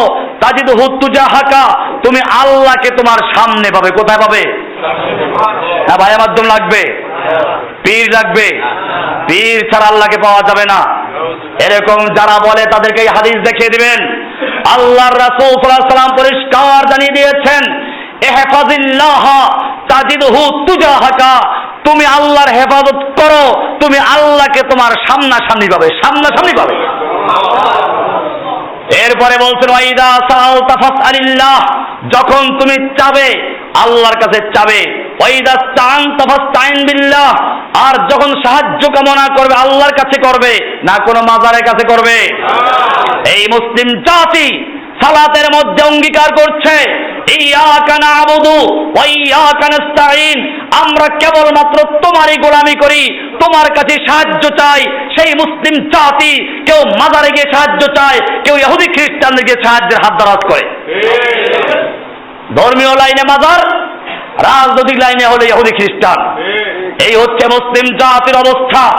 এই রকম মুসলিম জাতিকে আল্লাহ তাআলা সাহায্য করার কোন অঙ্গীকার করেন নাই। আল্লাহর রাসূল সাল্লাল্লাহু আলাইহি ওয়াসাল্লাম বলছেন, ওয়াইদা ইসতাআনতা ফাসতাইন বিল্লাহ, যখন তুমি সাহায্য কামনা করবে শুধুমাত্র একমাত্র আল্লাহর কাছে সাহায্য যাবে। কার কাছে সাহায্য যাবে? ওয়ালাম, আরো জেনে রাখো, আন্নাল উম্মাতা লাউ ইসতামাত আলা আন ইয়ানফাউকা বিশাইইন, যদি সমস্ত জাতি বিশ্ববাসী একত্র হয় তোমার উপকার করার জন্য, আল্লাহর রাসূল সাল্লাল্লাহু আলাইহি ওয়াসাল্লাম বলছেন, লাম ইয়ানফাউকা ইল্লা বিশাইইন ক্বাদ কাতাবাহুল্লাহু লাকা, তাহলে সবাই মিলে অতটুকুই করতে পারবে যতটুকু আল্লাহ তাআলা তোমার জন্য পূর্বের থেকে বরাদ্দ করে লিখেছেন, লিখে রেখে দিয়েছেন। এরপরে আবার বলছেন, ওয়ালা বিজতামাউ আলা আন ইয়াদুররুকা বিশাইইন, আর যদি সমস্ত মানুষ একত্র হয় তোমার ক্ষতি করার জন্য, লাম ইয়াদুররুকা ইল্লা বিশাইইন ক্বাদ কাতাবাহুল্লাহু আলাইকা, সবাই মিলে তোমার অতটুকুই ক্ষতি করতে পারবে যতটুকু আল্লাহ সুবহানাহু ওয়া তাআলা পূর্বের থেকে লিখে রেখেছেন। রুফিআতিল আকলাম ওয়া জাফফাতিল সুহুফ, এরপর আল্লাহর রাসূল সাল্লাল্লাহু আলাইহি ওয়াসাল্লাম বললেন, কলম লিখে তুলে রাখা হয়েছে, তোমার আমলনামা লিখে শুকিয়ে গেছে, আর নতুন কোনো কিছু ওখানে যুক্ত হবে না। ভাইয়েরা আমার, পরিষ্কার সুনানে তিরমিজির 2516 নম্বর হাদিস। এমনি ভাবে আল্লাহ সুবহানাহু ওয়া তাআলা এরকম বলার পরে কোরআনে আমাদেরকে জানিয়ে দিয়েছেন যুগে যুগে এরকম বড় বড় শক্তির বিরুদ্ধে আমি মুসলিম জাতিকে সাহায্য করেছি। কোরআন থেকে ইতিহাস পড়ুন, কোরআন বলছে কোরআন কোনো তাবিজের বই না। ওদিকে কেউ থাকলে আমার রুমের চাবি থাকলে কোরআনকে ছোট করে কম্পিউটারে ছোট করে তাবিজের সাইজ বানিয়ে গোটা কোরআনটাকে তাবিজে ঢুকিয়ে দেওয়া হয়েছে। আমাদের হুমায়ুন সাহেব আছেন, উনি এইখানে মহিলারা কাজ করে, তাদের গলার থেকে এক বস্তা তাবিজ বের করছেন। এমনি একটা বড় মাদুলি, এর ভিতরের থেকে একটা মোটা বই বের হলো। এই পুরোটা হচ্ছে কোরআন। এই কোরআন পড়ার মতো কোনো অক্ষর নেই, শুধু দাগ দাগ দেওয়া আর বোঝা যায় আরবি অক্ষর।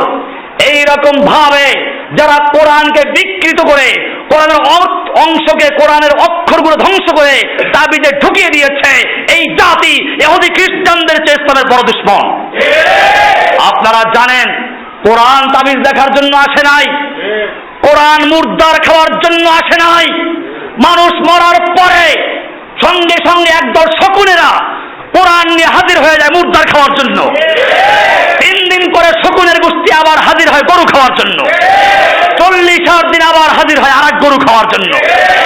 এই সমস্ত শকুনের দলেরা কোরআনটাকে ইসলামের মূল স্রোত থেকে সরিয়ে দিয়ে, যেই কোরআন নাজিল করা হয়েছিল কোরআন দিয়ে বিশ্ব চলবে, কোরআন দিয়ে দেশ চলবে, এই কোরআন দিয়ে আল্লাহর নবী মদিনার রাষ্ট্র পরিচালনা করেছেন, আবু বকর দেশ পরিচালনা করেছেন, ওমর বিন খাত্তাব রাদিয়াল্লাহু তাআলা আনহু অর্ধজাহান শাসন করেছেন এই কোরআন দিয়ে। আজকে সেই কোরআনকে সব জায়গা থেকে বের করে দিয়ে তাবিজের মধ্যে ঢুকিয়ে দেওয়া হয়েছে। ভাইয়েরা আমার, আল্লাহ নবী সাল্লাল্লাহু আলাইহি ওয়াসাল্লাম বলেছেন, মান আল্লাকা তামিমাতান ফাকাদ আশরাকা বিল্লাহি, যেই ব্যক্তি গলায় তাবিজ ঝুলায় সে আল্লাহর সঙ্গে শিরিক করলো। আল্লাহর নবী আরো বলেছেন, মান আল্লাকা তামিমাতান ফাকাদ উক্কিলা ইলাইহি, যে ব্যক্তি তাবিজ ঝুলায় তাকে তাবিজের উপরে নির্ভরশীল করে দেওয়া হয়। ও তাবিজ লাগাইলে ভালো হবে, তাবিজ ছাড়লে জিনে ভূতে ধরবে ওরে। কারণ ও ভূত বিশ্বাস করে, ওরে ভূতে ধরবে। কোন মুমিনকে আমি ভূতের বিরুদ্ধে এত বয়ান দিলাম, কই আমাকে ভূত ধরছে নাকি? আমার 14 গোষ্ঠীর মধ্যে কোন ভূত ধরে নাই কাউকে। এটা মনে রাখবেন। আপনি সকালে একবার আয়াতুল কুরসি পড়ুন, সারা দিন আপনাকে শয়তান আর ভূত কিচ্ছু করতে পারবে না। আবার সন্ধ্যার পরে মাগরিবের পরে একবার আয়াতুল কুরসি পড়ুন, ভূত আর জিন সব গোষ্ঠী শুদ্ধ কিছু ক্ষতি করতে পারবে না। এখন ওদের ধরে কি জন্য? ওদের ঈমান ওই রকম। আর বাস্তবে আপনি বলতে বাস্তবে ধরে, আমি বাস্তবে বলতেছি। আল্লাহর রাসূল বলেছেন, মান আল্লাকা তামিমাতান, যেই ব্যক্তি তাবিজ ঝুলাইবে ফাকাদ উক্কিলা ইলাইহি, ওকে তাবিজের উপর নির্ভরশীল করে দেওয়া হবে। তাবিজ লাগাইলে ভালো হবে, না লাগাইলে ভূতে ধরবে। ওরে নিয়ে শয়তানে খেলাবে, শয়তানের ফুটবলে পরিণত করবে। কারণ ও এই সবে বিশ্বাস করে, ওর ঈমানটা চলে গেছে তাবিজের উপরে। আমাদের দেশে যারা তাবিজ লেখে সেই সমস্ত আলেমরা, তারা সাধারণকে ধোঁকা দেয়, বলে কি এটা এই তাবিজ না, ওটা জাহিলি যুগে কুফরি কালাম দিয়ে তাবিজ লেখতো, সেই তাবিজ সম্পর্কে বলা হয়েছে। আর আমরা যে তাবিজ লেখি ওটা কোরআন দিয়ে লেখি। আমি ওই তাবিজ পূজারীদেরকে বলতে চাই, তোমরা কোরআনের আয়াত দিয়ে লেখার পরিবর্তে কোরআনের নকশা লেখো। বিসমিল্লাহকে বানিয়েছো 786, সূরা ফাতিহার নকশা, সূরা বাকারার নকশা, এমনকি চকবাজারের কতগুলো ব্যবসায়ী, এই কোরআন ব্যবসায়ীরা কোরআন ছাপে, তার মধ্যে পর্যন্ত বিভিন্ন সূরার নকশা দিয়েছে। আর অনেক মানুষ ধোঁকা খায় যে নকশা তো কোরআনই আছে। এই বেটা, এই কোরআন আল্লাহ নবীর কোরআন না, এই কোরআন চকবাজারের কোরআন। এই চকবাজারের কোরআন ছাপানো, সেইখানে কোরআনের গায়ে তাবিজের নকশা তুলে দেওয়া হয়েছে। এই কোরআনগুলো বর্জন করবেন। যেই সমস্ত কোরআনে তাবিজের নকশা দেওয়া আছে, এই তাবিজের নকশাওয়ালা কোরআন কেউ কিনবেন না, মানুষকে সাবধান করবেন। আমি বলতে চাই, তারপরে যারা কোরআনটাকে কম্পিউটারের মাধ্যমে ছোট করে এরকম ভাবে তাবিজে ঢুকিয়ে দিয়েছে, তারা কি কোরআন করছে না কোরআন ধ্বংস করেছে? এমনি ভাবে তাবিজের বই দেখুন, ফেরাউন, হামান, নমরুদ, এমনকি এই দেশে তাবিজ ব্যবসায়ী এক বড় পীর আছে, চরমনাই পীর, তাদের একটা তাবিজের বই আছে। ওই তাবিজের বইতে লেখা আছে ফেরাউন, নমরুদ, হামান, হামান, নমরুদ, ফেরাউন, ঘুরে ঘুরে ইবলিস কয়েকবার ভালো করে জিকির করো। এইভাবে তাবিজের বইতে লেখা আছে, না পাইলে আমাকে ধরো। তাহলে কিসের কোরআন দিয়ে তাবিজ লেখে এরা? এরপরে আসুন, আল্লাহর নবী সাল্লাল্লাহু আলাইহি ওয়াসাল্লাম তাবিজ লেখেন নাই, সাহাবায়ে কেরাম লেখেন নাই। কোন সাহাবী, হ্যাঁ, আব্দুল্লাহ বিন মাসউদ রাদিয়াল্লাহু তাআলা একটা হাদিস আছে, নাবালেগ শিশুরা যারা সূরা নাস ফালাক পড়তে পারতো না, এদের গলায় ওই সূরা লিখে ঝুলিয়ে দিত, এরপরে বালেগ হলে পরে খুলে ফেলতো। এই একটা হাদিস আছে। তাহলে বোঝা যায় যারা পড়তে পারে না, শিশু, তাদের জন্য ওটা ছিল। তারপরেও আল্লাহ নবীর সাহাবীরা এটাকে আর গ্রহণ করে, অন্য কোনো সাহাবীরা গ্রহণ করেন নাই। তাহলে বোঝা গেল এই তাবিজওয়ালারা, এই কবজওয়ালারা যেভাবে উম্মতকে বুঝাচ্ছে কোরআন নাজিল হলো কেন? মুর্দার খাওয়ার জন্য। কোরআন নাজিল হয়েছে কেন? তাবিজ দেখার জন্য। শুনুন, আল্লাহ তাআলা কোরআন নাজিল করেছেন কিসের জন্য? কোরআন থেকে শিক্ষা গ্রহণ করার জন্য। এই কোরআনে এবার আল্লাহ বলছেন, শোনো, অতীতের ইতিহাস পড়ো, কোরআন ইতিহাসের বই। কিন্তু ইতিহাস আছে, ইতিহাসের বই বলা ঠিক হবে না। এমনি ভাবে কোরআনে দর্শন আছে, তাই বলে দর্শনের বই বলা ঠিক হবে না। কোরআন একটা আল্লাহর কালাম। কোরআন কি? কোরআন কি? আল্লাহর কালাম, আল্লাহর বাণী, এর মধ্যে সব আছে। ইতিহাস শুনুন, এবার আল্লাহ বলছেন, ও মুমিনরা, তোমরা বড় বড় শক্তি থেকে ভয় পাও। শোনো, আগের যুগেও আমি মুমিনদেরকে বড় বড় শক্তির বিরুদ্ধে সাহায্য করেছি। এবারে কওমে নূহ সম্পর্কে আল্লাহ বলছেন, ফাকাজ্জাবুহু, নূহের জাতি কওমে নূহ নূহ আলাইহিস সালামকে মিথ্যা মনে করলো। আল্লাহ তাআলা বলছেন, ফাআনজাইনাহু ওয়াল্লাযীনা মাআহু ফিল ফুলকে, আমি নূহ আলাইহিস সালামকে মুক্তি দিয়েছি এবং তার সঙ্গে যারা নৌকায় আরোহণ করেছিল আমি তাদেরকে নাজাত দিয়েছি। ওয়া আগরাকনাল্লাযীনা কাফারু বিআয়াতিনা, আর আমার আয়াতকে যারা কুফরি করেছে, অস্বীকার করেছে, আমি তাদেরকে পানিতে চুবিয়ে মেরেছি। ইন্নাহুম কানু কওমান আমিন, ওরা ছিল অন্ধ, আল্লাহর কালাম থেকে বিমুখ ছিল। সূরা আরাফ 64 নম্বর আয়াত। এমনি ভাবে আর এক আয়াতে সূরা ইউনূসের 73 নম্বর আল্লাহ বলছেন, ফাকাজ্জাবুহু, ওরা আল্লাহর নবী নূহকে তাকযীব করেছে, মিথ্যা বলে আখ্যায়িত করেছে। ফানাজ্জাইনাহু ওয়া মান মাআহু ফিল ফুলকে, আমি নূহকে এবং তার সঙ্গীদেরকে যারা নৌকায় ছিল তাদেরকে মুক্তি দিয়েছি। ওয়াজআলনাহুম খালায়েফা, আমি তাদেরকে পৃথিবীর খেলাফত দান করেছি, প্রতিনিধি বানিয়েছি। কি পীর বানাইছিল? নূহ আলাইহিস সালাম পীর ছিলেন? এই যে খলিফা পাওয়া গেছে। ওরা বলে যে কোরআনে আছে খেলাফত, কোরআনে বায়াত আছে। আপনারা ধোকায় পড়ে যান। আমিও তো বলি কোরআনে আছে, কোরআনে খেলাফত আছে, বায়াত আছে, সবই আছে, কিন্তু এটা পীর মুরিদের বায়াত না, পীর মুরিদের খেলাফত নয়। পড়ুন, আল্লাহ বলছেন, ওয়াজআলনাহুম খালায়েফা, আমি তাদেরকে খালায়েফ বানিয়েছি, খলিফা বানিয়েছি। ওয়া আগরাকনাল্লাযীনা কাযযাবু বিআয়াতিনা, আর যারা আমার আয়াতকে তাকযীব করেছে, মিথ্যা বলে আখ্যায়িত করেছে, আমি তাদেরকে ডুবিয়ে মেরেছি। ফানজুর কাইফা কানা আকিবাতুল মুনজারিন, একটু ইতিহাস পড়ো, ভালো করে দেখো, সেই যারা মিথ্যাবাদী, যারা কোরআনকে মিথ্যা বলেছিল, আল্লাহর কালামকে যারা মিথ্যা সাব্যস্ত করেছিল, তাদের পরিণতি কেমন হয়েছিল। সূরা ইউনূসের 73 নম্বর আয়াত। এমনি ভাবে কওমে আদ আর একটা বড় জাতি, আল্লাহ তাআলা বলছেন, ফারসালনা আলাইহিম রিহান সারসারান, আমি তাদের উপরে বাতাস ঝড়ো হাওয়া দিয়েছি, ঝড়ো হাওয়া দিয়ে তাদেরকে দুনিয়াতেও শাস্তি দিয়েছি এবং আখিরাতে শাস্তি তাদের জন্য অপেক্ষা করছে। সূরা ফুসসিলাতের 16 নম্বর আয়াত। এমনি ভাবে কওমে সামুদ সম্পর্কে আল্লাহ তাআলা বলছেন, ইন্না আরসালনা আলাইহিম সাইহাতান ওয়াহিদা, আমি তাদের উপরে একটা বিকট আওয়াজ অবতীর্ণ করেছি। ফাকানু কাহাসিমিন মুহতাদর, একেবারে তাদেরকে ভুসির মতো করে দেওয়া হয়েছে। বিকট এক আওয়াজ আসমান থেকে আল্লাহ তাআলা একটা আওয়াজ দিয়ে, একটা মেঘের গর্জনিতে সব শেষ হয়ে যেতে পারে। এমনি ভাবে এরা সূরা কামারের 31 নম্বর আয়াত। ইব্রাহিম আলাইহিস সালাম সম্পর্কে আল্লাহ বলছেন, ফামা কানা জওয়াবু কওমিহি ইল্লা আন ক্বালু ইকতুলুহু আও হাররিকুহু, ইব্রাহিম আলাইহিস সালাম যখন তার জাতির সামনে তাওহীদের দাওয়াত পেশ করলেন, তার জাতি বলতে লাগলো তাকে আগুনে হত্যা করো অথবা আগুনে পুড়িয়ে দাও। আল্লাহ তাআলা বলছেন, কাফেরদের শক্তি ছিল অনেক বড়, পোড়াবার মতো ক্ষমতা ছিল। আল্লাহ বলছেন, আমার নবীকে তারা পোড়াতে পারে না, আমি সাহায্য করি, যেখানে কাফের সেখানে দাঁড়াতে পারে না, আল্লাহ বলছেন ফানজাহুল্লাহু মিনান নার, আল্লাহ তাআলা তাকে আগুন থেকে মুক্তি দান করেছেন। ইন্না ফি যালিকা লাআয়াতিন লিকওমিন ইউমিনুন, এর মধ্যে মুমিনদের জন্য নিদর্শন রয়েছে।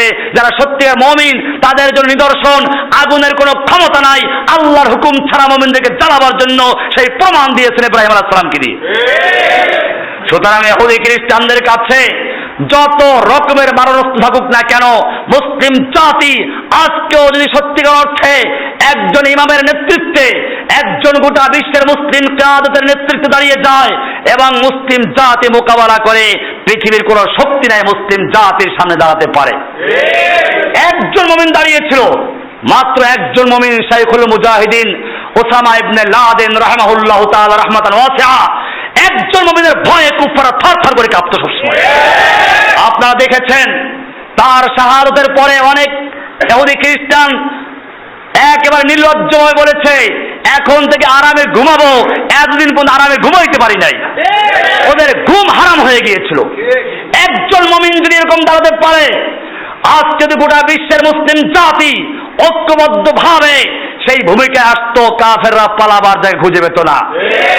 দুঃখের বিষয় হচ্ছে এই মুসলিম জাতির যারাই হকের পক্ষে নামে, এই জাতির মধ্যে ইহুদি খ্রিস্টানদের দালালরা তাদেরকে সন্ত্রাসী বলে, জঙ্গিবাদী বলে তারা আখ্যায়িত করা শুরু করে দেয়।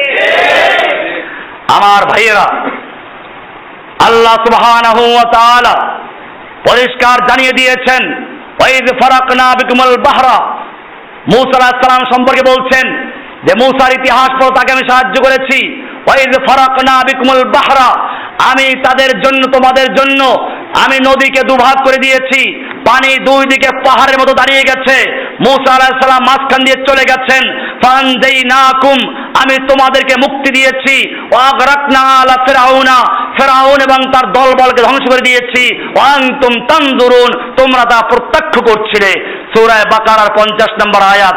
এমনি ভাবে আল্লাহ সুবহানাহু ওয়া তাআলা এবারে আমাদের নবী সম্পর্কে বলছেন, এতক্ষণ পর্যন্ত অন্য জাতি অন্যান্য নবীদেরকে সাহায্য করেছে তা শুনেছ, এবারে শোনো মুসলিম জাতি, তোমাদের নবী মুহাম্মদ সাল্লাল্লাহু আলাইহি সাল্লামকে আল্লাহ সাহায্য করেছেন। আল্লাহ তাআলা সূরা আনফালের 30 নম্বরে বলছেন, ওয়াইদ ইয়ামকুরু বিকাল্লাযিনা কাফারু লিইউসবিতুকা আও ইয়াকতুলুকা আও ইখরিজুকা, যখন কাফেররা মকর করছিল, চক্রান্ত করছিল, ষড়যন্ত্র করছিল আপনার ব্যাপারে, লিইউসবিতুকা, আপনাকে হয়তো বন্দী করে ফেলবে, আও ইয়াকতুলুকা, অথবা হত্যা করবে, আও ইখরিজুকা, অথবা আপনাকে বের করে দিবে, তারা এই চক্রান্ত করছিল। আর আল্লাহ বলছে ওয়ায়ামকুরুনা, আর তারা মকর করছিল, ষড়যন্ত্র করছিল। ওয়ায়ামকুরুল্লাহ, আল্লাহ তাদের সঙ্গে তদবির করছিলেন। আল্লাহু খায়রুল মাকিরিন, আল্লাহ বলেন সবচেয়ে উত্তম তদবিরকারী, পরিকল্পনা গ্রহণকারী কে? আল্লাহ বলছেন তারাও পরিকল্পনা গ্রহণ করছে আর আল্লাহ পরিকল্পনা নিচ্ছেন। আল্লাহ উত্তম পরিকল্পনা গ্রহণকারী, এক মোট ধুলা মেরে ওদের মাঝখান দিয়ে চলে গেলেন, কাফেররা মিলে কিছুই করতে পারলো না। সাহায্য করা মালিক কে? এরপরে আল্লাহ সুবহানাহু ওয়া তাআলা সূরা আলে ইমরানের 123 নম্বরে বলছেন, ওয়ালাকাদ নাসারাকুমুল্লাহু বিবাদরিন ওয়া আনতুম আযিল্লা, আল্লাহ তাআলা তোমাদেরকে বদরে সাহায্য করেছেন যখন তোমরা ছিলে খুবই দুর্বল, খুবই অসহায় ছিলে, সেই অবস্থা আল্লাহ তোমাদের সাহায্য করেছেন। ফাত্তাকুল্লাহ লাআল্লাকুম তাশকুরুন, তোমরা আল্লাহকে ভয় করো, তাহলে তোমরা আল্লাহ শুকরিয়া আদায় করতে পারবে। এখন তোমরা অনেক শক্তিশালী, এখন তোমরা 150 কোটি মুসলিম জাতি, তোমাদের ভয় নেই।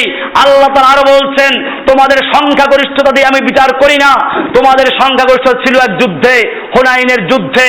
আল্লাহ তাআলা সে কথাও তুলে ধরেছেন। হুনাইনের যুদ্ধে মক্কা বিজয়ের পরে শোনা গেল হাওয়াযিন গোত্র তীর নিয়ে তৈরি হচ্ছে মুসলিম জাতির বিরুদ্ধে যুদ্ধ করার জন্য। আল্লাহর নবী সাল্লাল্লাহু আলাইহি সাল্লাম সাহাবায়ে কেরামদের রওনা করলেন, 30,000 মুসলিম সেনা। এবারে সাহাবায়ে কেরাম খুব খুশি, সংখ্যা লঘিষ্ঠতার কারণে, আমাদের সংখ্যা কমের কারণে আমরা এই যুদ্ধে পরাজিত হব না। যখনই সেই ময়দানে গেল, এমন ভাবে আক্রমণ করলো কাফেররা, মুসলিম জাতি ভেঙে পড়লো। সংখ্যার অহমিকা, সংখ্যার গৌরব ভেঙে পড়লো। এবারে আল্লাহর নবী একা হয়ে পড়লেন, এখন সংখ্যার শক্তি নাই। এবারে আল্লাহ নবী আবার ডাকে, তাআলা ইবাদাল্লাহ, হে আল্লাহর বান্দারা আমার কাছে চলে আসো, আমাকে কেন্দ্র করে যুদ্ধ করো। এবারে সাহাবা কেরাম চলে আসলেন, প্রচন্ড যুদ্ধ হলো, আল্লাহ তাআলা সেই যুদ্ধে মুসলিমদেরকে বিজয় দান করলেন।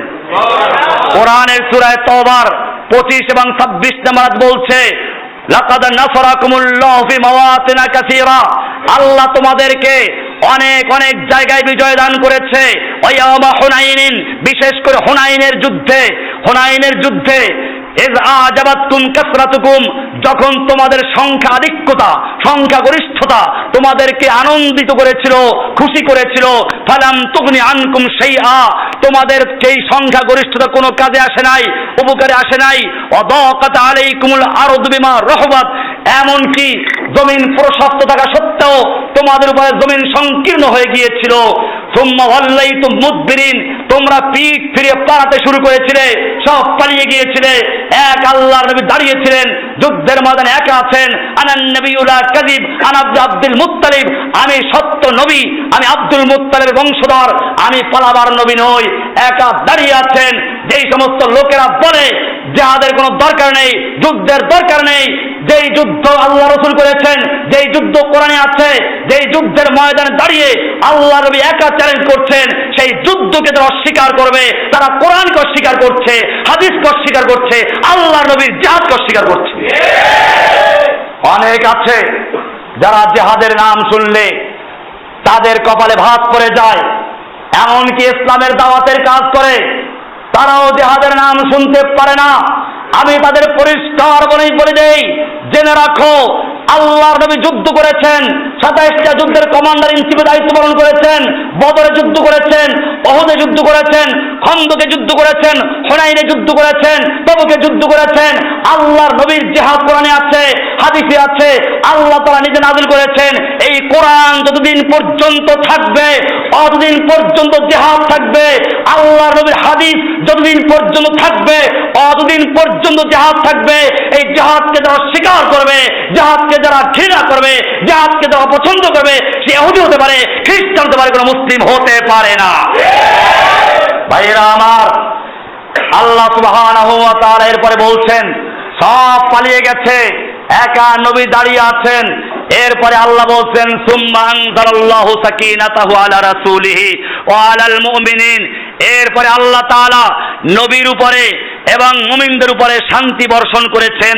ওয়া আনজালা জুনুদান লাম তারাউহা, এরপরে আল্লাহ তাআলা এমন একদল সেনা পাঠালেন যাদেরকে তোমরা দেখো নাই। ওয়াজ্জাবাল্লাযিনা কাফারু, আল্লাহ তাআলা কাফেরদেরকে শাস্তি বিধান করেছেন। ওয়া যালিকা জাযাউল কাফিরিন, এটাই হচ্ছে কাফেরদের পাওনা শাস্তি। এটা কাফেরদের পাওনা শাস্তি। যদি মুমিনরা সত্যিকার অর্থে আল্লাহর উপর ভরসা করে যদি ময়দানে ঝাঁপিয়ে পড়তে পারে, আল্লাহ বলছেন কাফেরদের পাওনা শাস্তি আদায় করতে প্রস্তুত রয়েছে। এবারে শুনুন, বিজয় শুধু আল্লাহর পক্ষ থেকে আসে। আল্লাহ বলছেন সূরা আলে ইমরানের 126 নম্বর আয়াতে, ওমা জাআলাহুল্লাহু ইল্লা বুশরা লাকুম ওয়া লিতাতমাইন্না কুলুবাকুম বিহি ওয়া মান নাসরু ইল্লা মিন ইনদিল্লাহিল আজিজিল হাকীম। ওয়া মান নাসরু, সাহায্য কারো পক্ষ থেকে আসতে পারে না, কারো পক্ষ থেকে আশা করো না। ইহুদি না, খ্রিস্টান না, নেতা নেত্রী নয়। ওয়া মান নাসরু, কোনো সাহায্য কারো থেকে পাওয়া যাবে না ইল্লা মিন ইনদিল্লাহিল আজিজিল হাকীম, মহাপরাক্রমশালী মহাবিজ্ঞানী আল্লাহর পক্ষ থেকে ছাড়া। মুমিনদের সাহায্য করতে আসবে এমনি ভাবে। সূরা আনফালে 10 নম্বরে একই কথা বলা হয়েছে, তবে শর্ত একটাই। সূরা হজের 40 নম্বরে আল্লাহ বলছেন ওয়ালা ইয়ানসুরুল্লাহু মান ইয়ানসুরুহু, আল্লাহ তাআলা সাহায্য করবেন তাদেরকে যারা আল্লাহকে সাহায্য করবে। কাকে সাহায্য করবে? আল্লাহকে সাহায্য করা মানে আল্লাহর দ্বীনকে সাহায্য করা। এমনি ভাবে আল্লাহ সুবহানাহু ওয়া তাআলা জানিয়ে দিয়েছেন আজকে তোমরা আল্লাহর দ্বীনকে সাহায্য করছো না বিধায় আল্লাহ তোমাদের সাহায্য করছেন না। কোরআনে পরিষ্কার বলা হয়েছে ইয়া আইয়ুহাল্লাযীনা আমানু ইন তানসুরুল্লাহ ইয়ানসুরুকুম ওয়া ইউসাব্বিত আকদামাকুম, হে ঈমানদারগণ তোমরা যদি আল্লাহর সাহায্য করো, ইয়ানসুরুকুম আল্লাহ তোমাদের সাহায্য করবেন, ওয়া ইউসাব্বিত আকদামাকুম আল্লাহ তোমাদের পাকে শক্ত রাখবেন, দৃঢ় রাখবেন, তোমাদের পা ফসকে যাবে না, তোমাদের পা পিছনে যাবে না, তোমাদের দৃঢ় পদে রাখবেন কে? আল্লাহ। সূরা মুহাম্মাদের 7 নম্বর আয়াত। এরপরে বলবেন যে আপনি আমি না করলে অসুবিধা আছে কিনা, আল্লাহ তাআলা সে কথা বলে দিয়েছেন। সূরা মায়দা 54 নম্বর আয়াত আল্লাহ বলছেন ইয়া আইয়ুহাল্লাযীনা আমানু, হে ঈমানদারগণ জেনে রাখো, মাইয়ারতাদ্দা মিনকুম আন দীনিহি, তোমাদের যদি কোনো ব্যক্তি আল্লাহর দিন থেকে মুরতাদ হয়ে যায়, আল্লাহর দিন ত্যাগ করে দেয়, এতে আল্লাহর কিছু আসে যায় না। ফাসাওফা ইয়াতিল্লাহু বিকওমিন, জেনে রাখো আল্লাহ তাআলা তোমাদের ধ্বংস করে দিয়ে এমন এক জাতি সৃষ্টি করবেন, ইউহিব্বুহুম, যাদেরকে আল্লাহ ভালোবাসবেন, ওয়া ইউহিব্বুনাহু, তারা আল্লাহকে ভালোবাসবে, আযিল্লাতিন আলাল মুমিনিন, তারা মুমিনদের উপর হবে বিনয়ী, আইজ্জাতিন আলাল কাফিরিন, কাফেরদের বিরুদ্ধে হবে কঠোর, ইউজাহিদুনা ফি সাবিলিল্লাহি, আল্লাহর রাস্তা তারা জিহাদ করবে। কি করবে? জিহাদ আছে কিনা? এই জিহাদকে যারা অস্বীকার করে, সে যত বড় নামাজি হোক না কেন, যত বড় দিনদার দাবি করুক না কেন, যত বেশি ওয়াজিফা আদায় করুক না কেন, যত নামাজ রোজা করুক না কেন, সে ব্যক্তি মুসলিম হতে পারে না। আল্লাহ তাআলা বলছেন ইউজাহিদুনা ফি সাবিলিল্লাহি, ওরা আল্লাহর রাস্তায় জিহাদ করবে, ওয়ালা ইয়াখাফুনা লাওমাতা লাইম, তারা কোন তিরস্কারকে ভৎসনাকে তারা পরোয়া করবে না। দুনিয়া একদিকে চলে যাবে, দুনিয়া তাদেরকে জঙ্গিবাদ বলবে, সন্ত্রাসী বলবে, যাই বলুক না কেন, তারা আল্লাহর রাস্তায় যুদ্ধ করে যাবে, কোনো পরোয়া তারা করবে না। আল্লাহ তাআলা পরিষ্কার জানিয়ে সূরা মায়েদার 54 নম্বর আয়াতে। এমনি ভাবে আল্লাহ তাআলা সূরা মুহাম্মাদের 38 নম্বর আয়াতে বলছেন, ওয়া ইন তাতাওয়াল্লাউ ইস্তাবদিল কওমান গায়রাকুম, যদি তোমরা পিছনে ফিরে যাও, আল্লাহর দ্বীনের জন্য তৈরি না হও, আল্লাহ তাআলা তোমাদেরকে ধ্বংস করে দিয়ে তোমাদের পরিবর্তে এমন একদল মানুষ সৃষ্টি করবেন, সুম্মা লা ইয়াকুনু আমসালাকুম, যারা তোমাদের মতো হবে না।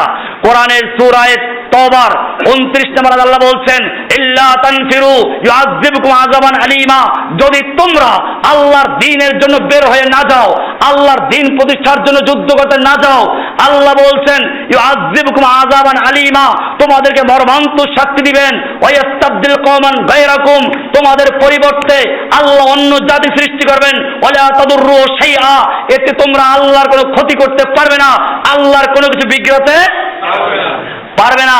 আল্লাহু আলা কুল্লি শাইইন কাদির। এমনি ভাবে আমাদেরকে মনে রাখতে হবে, আজকে আমাদের বিজয়ের পথে আড়াল কি জিনিস সেগুলো আলোচনা করছিলাম। বিজয়ের জন্য আমাদের আড়াল হচ্ছে আরো একটা বড় জিনিস, হুব্বুদ দুনিয়া ওয়া কারাহিয়াতুল মাউত, দুনিয়ার প্রতি ভালোবাসা, মৃত্যুকে আল্লাহর জন্য জীবন দেওয়াকে অপছন্দ করা। আল্লাহ তাআলা বলছেন সূরা তওবার 38 নম্বর আয়াতে, ইয়া আইয়ুহাল্লাযীনা আমানু, হে ঈমানদারগণ, মা লাকুম ইযা ক্বিলা লাকুম ইনফিরু ফি সাবিলিল্লাহি সাকালতুম মিনাল আরদ, তোমাদের কি হলো যখন তোমাদেরকে আল্লাহর রাস্তায় বের হতে বলা হয়? আল্লাহর রাস্তায় বের হওয়া বলতে কি এই গাঠি নিয়ে বের হওয়া বলতে থাকে? কি মুসিবত! আল্লাহর রাস্তায় বের হওয়া। আমাদের পরিষ্কার হতে হবে, ইসলামের পরেই ভাষাগুলো পর্যন্ত চুরি করা হচ্ছে। এই চোরেরা খালি ইহুদি খ্রিস্টানদের সাহায্যই করছে না, এই চোরগুলো ইসলামের মৌলিক পরিভাষাগুলোকে পরিবর্তন করে ফেলছে। আল্লাহর রাস্তায় বের হওয়া বলতে এই বের হওয়া? কোরআন পড়ো, কোরআন মিলাও। এই বের হওয়া কিসের বের হওয়া? আল্লাহ বলছেন, ইল্লা তানফিরু ইযা ক্বিলা লাকুম ইনফিরু ফি সাবিলিল্লাহি, তোমাদের কি হলো আল্লাহর রাস্তায় যখন বের হতে বলা হয়, তোমরা ইসসাকালতুম মিনাল আরদে, জমিনকে জড়িয়ে ধরো। ব্যাপারটা কি? আরাদিতুম বিল হায়াতিদ দুনিয়া মিনাল আখিরাহ, তোমরা কি আখিরাতের পরিবর্তে দুনিয়ার জীবনকে নিয়ে সন্তুষ্ট হয়ে গেলে? জেনে রাখো, ফামা মাতাউল হায়াতিদ দুনিয়া ফিল আখিরাহ ইল্লা কলিল, আখিরাতের জীবনের তুলনায় দুনিয়ার জীবনটা সামান্যই মাত্র। আমরা ইনশাআল্লাহ এখান থেকে সামনের জন্য আলোচনা করবো ইনশাআল্লাহ, যেহেতু সময় বেশি হয়ে যায় সবসময়ের জন্য। আপনারা নিয়মিত আসবেন, আগে আসবেন, অনেক গুরুত্বপূর্ণ বিষয় আছে। কেন মুসলিম জাতি আজকে ধ্বংস হচ্ছে? কেন মুসলিম জাতি মার খাচ্ছে? অনেকের ঈমান দুর্বল, তারা ভাবে বোধহয় আল্লাহ নাই, আল্লাহ থাকলে কেন সাহায্য করে না, আল্লাহ আমাদেরকে কেন দেখেন না? এই বেটা, আল্লাহর সাহায্য আসার জন্য আল্লাহ শর্ত দিয়েছেন, কোরআন থেকে সেই বিষয়ে আলোচনা করা হচ্ছে। আল্লাহর সাহায্য কেন আসে না, বাধাটা কোন জায়গায়, তার কিছু আলোচনা করা হলো। আল্লাহ সুবহানাহু ওয়া তাআলা আমাদের সকলকে বিষয়গুলোকে বুঝার এবং আমল করার তৌফিক দান করুন, আমিন। ওয়া সাল্লাল্লাহু তাআলা আলা নবিয়িনা মুহাম্মদ ওয়া আলিহি ওয়া সাহবিহি আজমাইন।